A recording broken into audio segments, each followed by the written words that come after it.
नमस्कार दोस्तों। हम क्या पढ़ रहे थे? हम पढ़ रहे थे मेवाड़। और मेवाड़ के अंदर जो हमने टॉपिक शुरू किया था वो महाराणा सांगा को हमने समाप्त किया था। लास्ट क्लास के अंदर मैंने बताया था आपको, ये महाराणा संग्राम सिंह है, उनको उनके जो साथी होते हैं वो ईरिच नामक स्थान पर क्या देते हैं, जहर वगैरह दे देते हैं। और ईरिच के बाद में उनको जो महाराणा प्रसंग है वो कहाँ तक चलते हैं, कालपी नामक स्थान तक चलते हैं एमपी के अंदर। और एमपी के अंदर जाने के बाद में उनकी क्या हो जाती है, मृत्यु हो जाती है। और वापस इनको कहाँ लाया जाता है, मांडलगढ़ लाया जाता है। वापस वो कहाँ लाया जाता है, मांडलगढ़।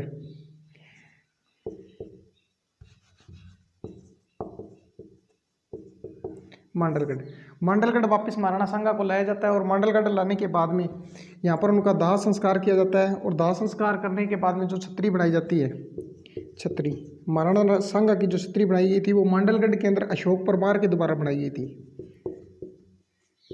अशोक परमार, अलवर का शासक था अशोक परमार, उसने बनवाई थी किसकी छतरी, महाराणा सांगा की छतरी है वो कहाँ बनवाई थी, मांडलगढ़ के अंदर बनवाई थी। यहाँ तक हमने सारी बातें वो पढ़ ली। अब देखो, अब पढ़ेंगे जो महाराणा सांगा के जो उत्तराधिकारी थे, उत्तराधिकारी के बारे में पढ़ेंगे। जो महाराणा सांगा के जो उत्तराधिकारी हुए हैं उनके बारे में हमने अब जानना है। देखो, महाराणा सांगा के उत्तराधिकारी की बात यदि मैं करूं तो सबसे पहले जो महाराणा सांगा का उत्तराधिकारी आता है उसका नाम था भोजराज। भोजराज, क्या नाम आता है, भोजराज आता है। ठीक है, इसके बाद में मैं बात करूं तो एक आता है रतन सिंह। रतन सिंह सेकंड मान लो इसे।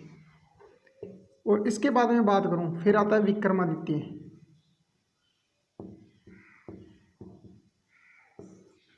और यदि इसके बाद बात की जाए तो आता है उदय सिंह। उदय सिंह, ठीक है। ये क्या थे, महाराणा सांगा के जो उत्तराधिकारी हैं वो हैं। देखो, जो भोजराज है, भोजराज की मृत्यु मानी जाती है कि खानवा युद्ध के अंदर, बाबर के युद्ध के समय खानवा युद्ध हुआ था। खानवा युद्ध के समय इसकी क्या हो गई थी, मृत्यु हो गई थी। खानवा युद्ध की क्या हो गई थी इसके अंदर, खानवा युद्ध के अंदर लड़ते हुए इसकी क्या हो गई, मृत्यु हो गई। कब लड़ा गया था, 1528 के अंदर लड़ा गया था। 1528 के अंदर ये युद्ध लड़ा गया था। और इसी के अंदर क्या है, इसकी मृत्यु हो जाती है। और एक इसकी जानने वाली बात यह है कि मीराबाई है, जो कृष्ण भक्त हुए मीराबाई के क्या थे, पति थे कृष्ण। जो मीराबाई है मेड़ता से थी मीराबाई के जो पति है वो कौन है, राजा भोज है। ठीक है, अब आगे रतन सिंह की बात आती है। जो रतन सिंह है ये जोधपुर की राजकुमारी थी। और महाराणा सांगा और जोधपुर की जो राजकुमारी थी उनसे हुआ था कौन, उनसे उत्पन्न हुआ था ये रतन सिंह। और रतन सिंह उन्हीं का पुत्र था। अब देखो, जो रतन सिंह है आगे शासक, ये तो नहीं रहा है, ये तो खत्म हो गया। इसके बाद में राजा कौन बनेगा, रतन सिंह बनेगा। रतन सिंह शासक बना, ठीक है, कब, 1528 के अंदर बना और 31 तक लगभग रहा था। 1528 से लेकर 31 तक बना था। ठीक है, इसी समय रतन सिंह की मैं बात बताऊं तो आप राजस्थान का नक्शा देखो, ये है राजस्थान का नक्शा। ठीक है, मैंने आपको नाम लिखवाए थे भी, पाती परबन थी, पाती परबन परंपरा शुरू की थी महाराणा सांगा ने। उसके अंदर जो सहयोग करने गए थे, महाराणा सांगा का सहयोग किया था वो आमेर से पृथ्वीराज ने किया था। किसने, मैंने बताया था कि आमेर है, आमेर से पृथ्वीराज कच्छवा ने किया था। पृथ्वीराज कच्छवा ने सहयोग किया था। तो आमेर पड़ता है यहाँ पर, आमेर कहाँ पड़ता है, यहाँ पड़ता है आमेर। आमेर का था पृथ्वीराज कच्छवा। ठीक है, आमेर का था। और यहाँ पर पड़ती है बूंदी।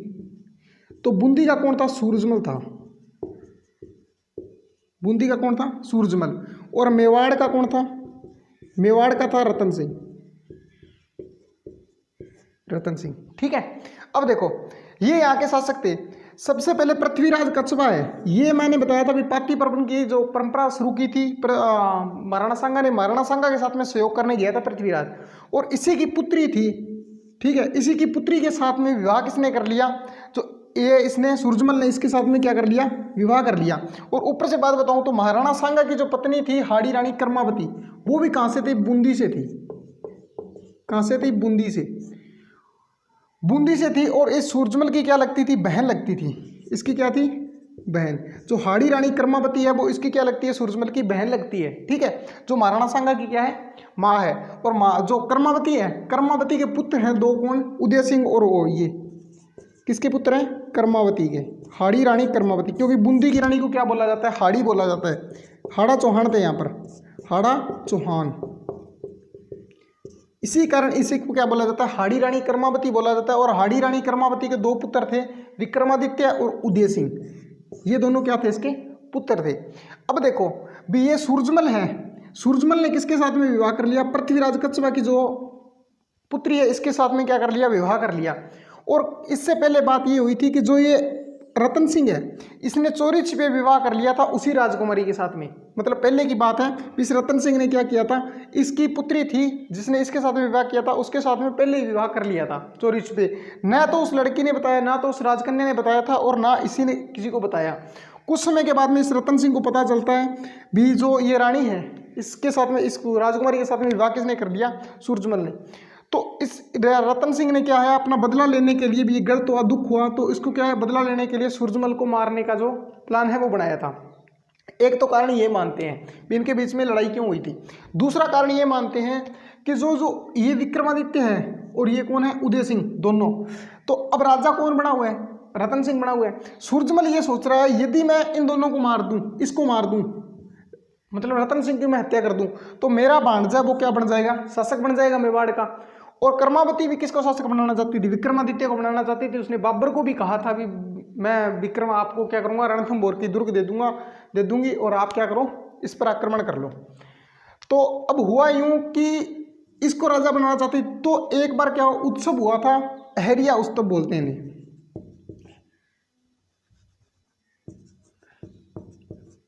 अहरिया उत्सव होता है कहाँ? बूंदी के अंदर होता है, जिसके अंदर आखेट खेला जाता है। ठीक है, आखेट खेला जाता है। उसी के अंदर कौन आया हुआ था? रतन सिंह, मेवाड़ का शासक है। वो ये संबंधित है, संबंधित तो आएंगे, ठीक है, संबंधित है आप श्री में, तो ये आएंगे।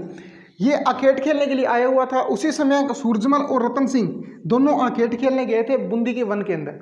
और उसी के अंदर क्या, सूरजमल ने इस पर, रतन सिंह ने इस पर प्रहार किया और सूरजमल को मतलब घोड़े से नीचे गिरा दिया। अब गिराने के बाद में सूरजमल, इसको रतन सिंह को ये लगा भी सूरजमल है वो मर गया। और जब ये जानने लगा तो पीछे से प्रहार किसने किया? सूरजमल ने किया, और रतन सिंह को भी मार दिया, तलवार खोपर इसको ही मार दिया। यानी ये दोनों आपसी में लड़ते हुए क्या हो गए? मार गए, दोनों मर गए। ठीक है, मरने के बाद में जो राजा भावी आगे का कौन बन गया?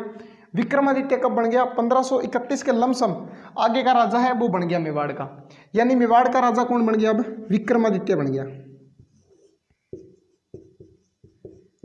मेवाड़ का राजा कौन बन गया? विक्रमादित्य, विक्रमादित्य बन गया। यानी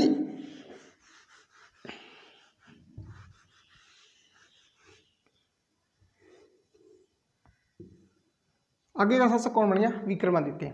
अब देखो विक्रमादित्य जब राजा था तो विक्रमादित्य के बारे में कहा जाता है कि यह अयोग्य शासक था और इसके अंदर जो राज करने का कोई भी गुण है वो नहीं था, एक भी गुण नहीं था।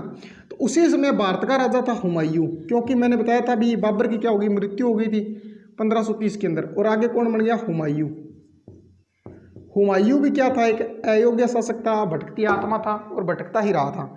ठीक है, और उसी समय गुजरात का शासक था कौन? गुजरात का था बहादुर शाह।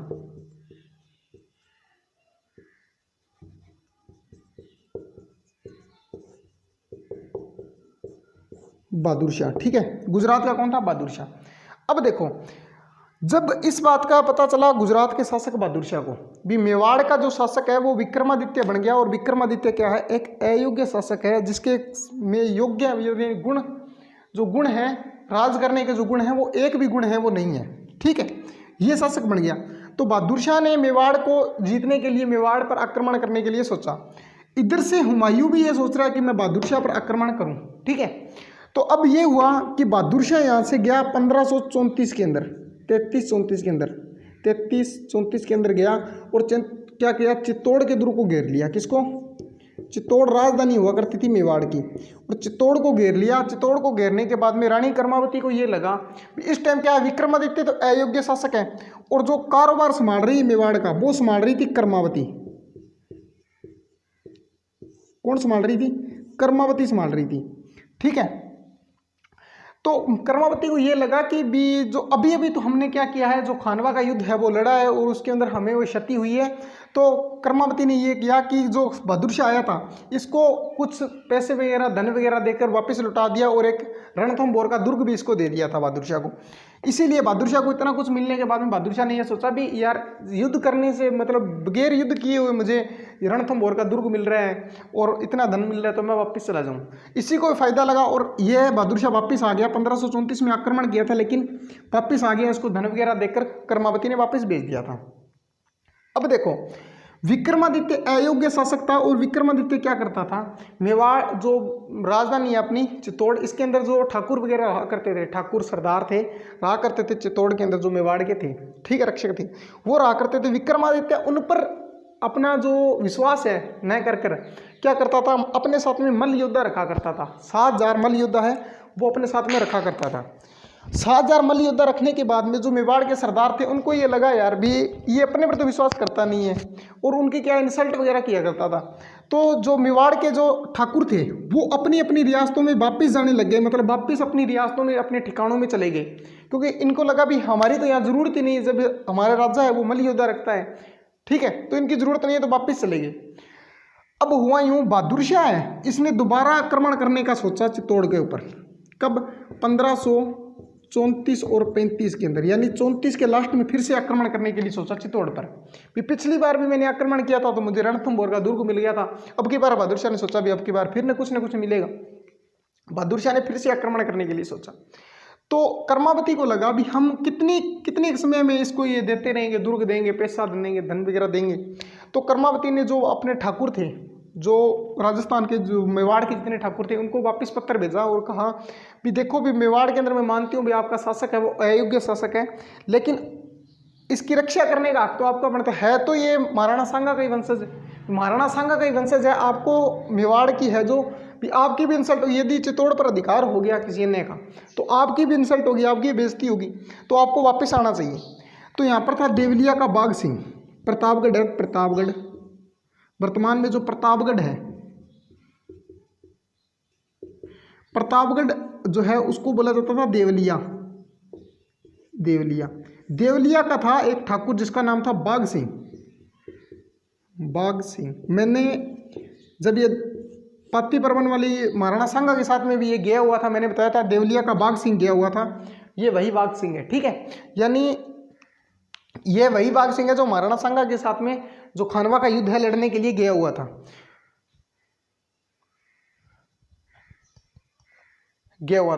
अब देखो देवलिया का बाघ सिंह वापिस आ गया, यहाँ का नेतृत्व संभाल रहा है। अब कर्मावती को यह भी लगा भी हुमायूं को बाबरनामा में लिखा हुआ है, बाबरनामा जो लिखा हुआ है, बाबर का लिखा हुआ है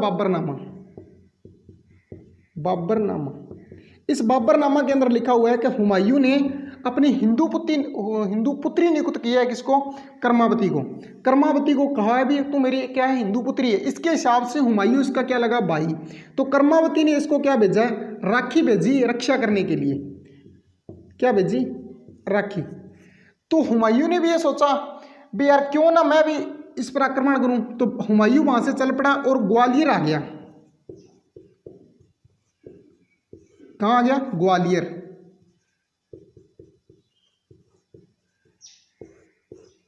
हुमायूं कहाँ आ गया? ग्वालियर।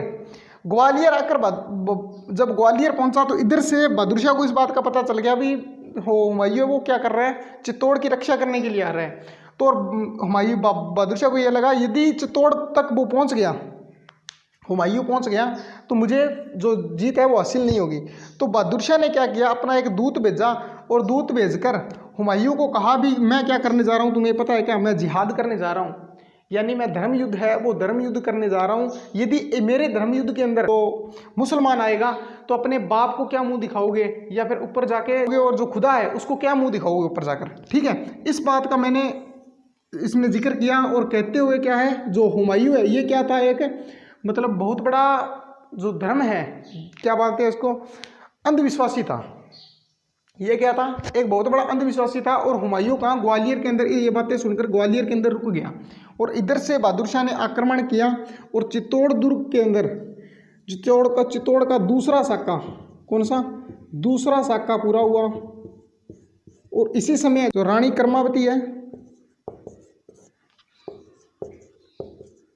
चित्तौड़ का दूसरा साका दिखा देता हूँ।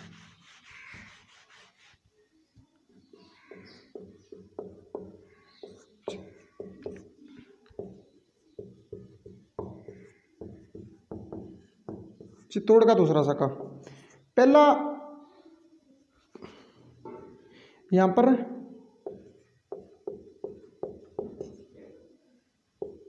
केसरिया किया था बाघ सिंह ने, देवलिया का था बाघ सिंह। कहाँ का था? देवलिया का, देवलिया का ठाकुर था। ठीक है, प्रतापगढ़ देवलिया का ठाकुर था बाघ सिंह। उसने क्या किया था? केसरिया किया था।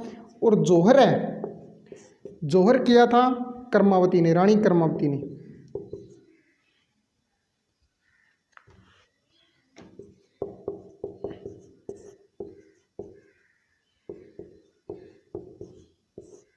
रानी कर्मावती ने जौहर किया था। ठीक है, और जो रानियां थी, जौहर किया था वो 13,000 रानियों ने किया था।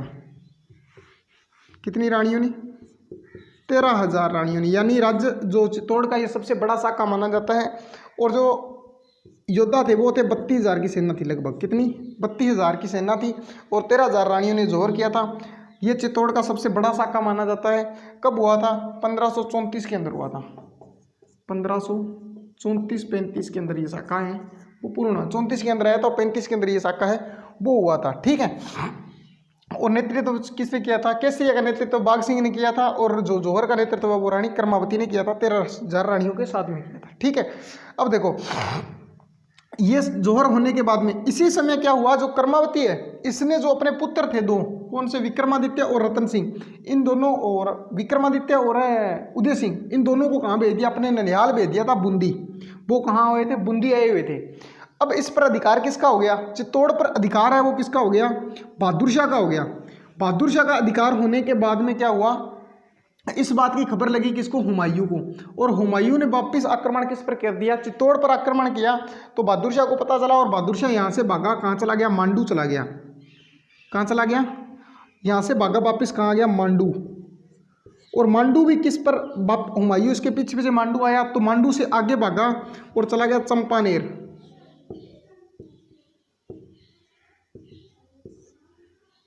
चंपानेर नहीं, सॉरी, हाँ, पुर्तगालियों के पास में। पुर्तगालियों ने क्या किया? इसको जो समुद्र है उसके अंदर डबो डबो कर मार दिया था। यानी बहादुर शाह मारा गया और इस पर अधिकार किसका हो गया? ये स्वतंत्र हो गया। यहाँ से हुमायूं कहाँ चला गया? मांडू। मांडू पर अधिकार किसका हो गया? हुमायूं का हो गया। और इधर जो चित्तौड़ पर है, चित्तौड़ पर वापिस जो यहाँ के ठाकुर वगैरह थे वो इकट्ठा हुए और इकट्ठा होकर जो चित्तौड़ के यहाँ पर कुछ सेना बची हुई थी मुगलों की, उनको भगा दिया यहाँ से और चित्तौड़ पर वापस अधिकार कर लिया। किन्होंने? जो मेवाड़ के सरदार थे उन्होंने। और वापस किसको लेके आए? विक्रमादित्य को लेके आए। और वो विक्रमादित्य को लेके आए और क्या कर दिया? इसका राज्याभिषेक दोबारा कर दिया और मेवाड़ का शासक किसको बना दिया दोबारा? मेवाड़ का शासक विक्रमादित्य दोबारा बन गया। विक्रमादित्य दोबारा राजा बन गया। कहाँ का? मेवाड़ का। ठीक है, अब देखो भी यहाँ का विक्रमादित्य यहाँ का राजा है। और एक दिन मैंने आपको बताता हूँ भी पृथ्वीराज कछवा है, वो पृथ्वीराज कछवा नहीं, पृथ्वीराज सिसोदिया, उड़ना राजकुमार बोलते हैं, पृथ्वीराज सिसोदिया। उसकी एक दासी थी,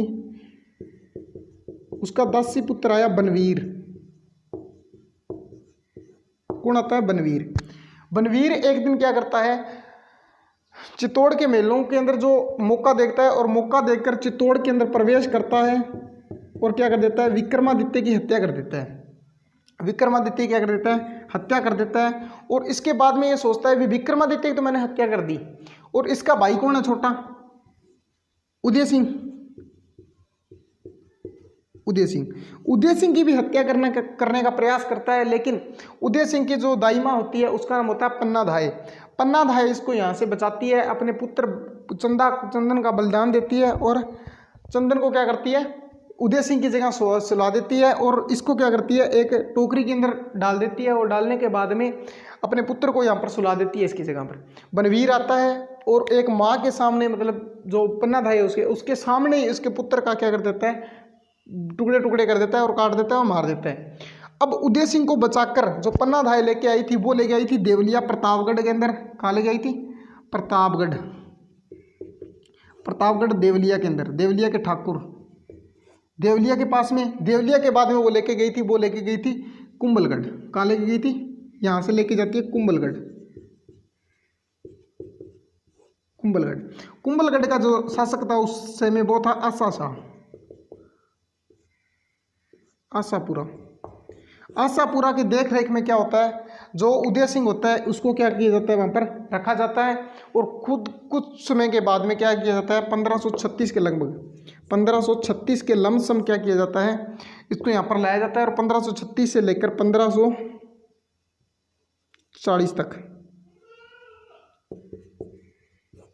1540 तक यहाँ पर रखा जाता है। और उसके बाद में क्या किया जाता है, जो अखेराज सोनग्रा होता है उसकी पुत्री के साथ में इस उदय सिंह का क्या किया जाता है, विवाह कर दिया जाता है। और उसको पहचानने के लिए क्या किया जाता है, भी इसको जो पन्ना धाय वगैरह आसा साहब वगैरह ये ठाकुरों को बुलाते हैं, मेवाड़ के जितने भी ठाकुर हैं उनको बुलाते हैं और कहते हैं कि जो महाराणा सांगा का जो अंतिम पुत्र है जो उदय सिंह है वो अभी जीवित है। लेकिन जो ठाकुर है वो विश्वास नहीं करते। क्यों नहीं करते, क्योंकि जो उदय सिंह है ये रहा था, ये अपने जो ननिहाल है ननिहाल में ज़्यादा रहा था और ये पहचानते नहीं है सभी उदय सिंह को, क्योंकि राजकुमार को कौन देखते हैं, ज़्यादातर राजकुमार को इतने दिनों ने नहीं देखा होता। और वैसे भी जो उदय सिंह है वो कहाँ रहा था, ज़्यादातर बूंदी रहा था, अपने ननिहाल ही रहा था। रहने के कारण क्या इसको पहचानते वगैरह नहीं है। तो क्या है कि बूंदी से ये बोलते हैं भी बूंदी से आप बुलाओ, जो बूंदी के ठाकुर हैं बूंदी के जो इसके ननिहाल वाले हैं उनको बुलाओ और उनको कहो भी ये उदय सिंह ही है क्या, पहचान करो इसकी। तो उदय सिंह की पहचान की जाती है। तो उदय सिंह को ननिहाल वाले पक्ष कर मिलते भी ये हमारा ही जो भांजा है वो है, ठीक है। तो उदय सिंह को पहचान लेते हैं। इसके बाद में जो क्या करते हैं, जो ठाकुर वगैरह होते हैं वो कहते हैं अखेराज सोनग्रा से भी अपनी पुत्री का विवाह आप इसके साथ में कर दो। तो उदय वो अखेराज सोनग्रा होते हैं वो कहते हैं ऐसे कैसे मैं अपनी पुत्री का जो विवाह इसके साथ में करूं, आप क्या करो जितने भी ठाकुर हो मेवाड़ के जितने भी ठाकुर हो वो क्या करो भी इसके जुटन खा लो, जुटन खाओगे तो मुझे ये विश्वास हो जाएगा कि ये क्या है ठाकुर को महाराणा सांगा का पुत्र ही है। तो सभी ठाकुर क्या करते हैं इसका जुटन खाते हैं और खाने के बाद में क्या है इसके साथ में जो अखेराज सोनग्रा की पुत्री होती है, ठीक है, उसका विवाह कर दिया जाता है। और करने के बाद में इसको ठाकुर यहाँ का क्या बना दिया जाता है, मेवाड़ का जो राजा है वो बना दिया जाता है। और कुंभलगढ़ के अंदर किसका क्या किया जाता है, राज्याभिषेक है वो किया जाता है। अब आगे का जो राजा बना है वो कौन बन गया, उदय सिंह बन गया। यहाँ का शासक कौन बन गया, मेवाड़ का शासक बन गया उदय सिंह। कहाँ से, चित्तौड़ से नहीं, कुंभलगढ़ से। जो उदय सिंह का राज्याभिषेक हुआ था वो हुआ था कुंभलगढ़ के अंदर, कुंभलगढ़ के अंदर। कुंभलगढ़ के अंदर इसका क्या होता है, राज्याभिषेक होता है उदय सिंह का। और यहीं पर क्या है इसका राज्याभिषेक करने के बाद में यहाँ पर इसको राजा घोषित कर देते हैं। और चित्तौड़ पर जो अधिकार होता है वो क्या किसका होता है, बनवीर का। अब जो आगे का राजा पढ़ेंगे वो हम पढ़ेंगे उदय सिंह को। किसको पढ़ेंगे, उदय सिंह को पढ़ेंगे। और उदय सिंह की वाली वीडियो वो अगली क्लास में मैं लेके आऊँगा। तब तक आप ये बताना मुझे भी ये वीडियो आपको कैसी लगी। ठीक है दोस्तों, थैंक यू।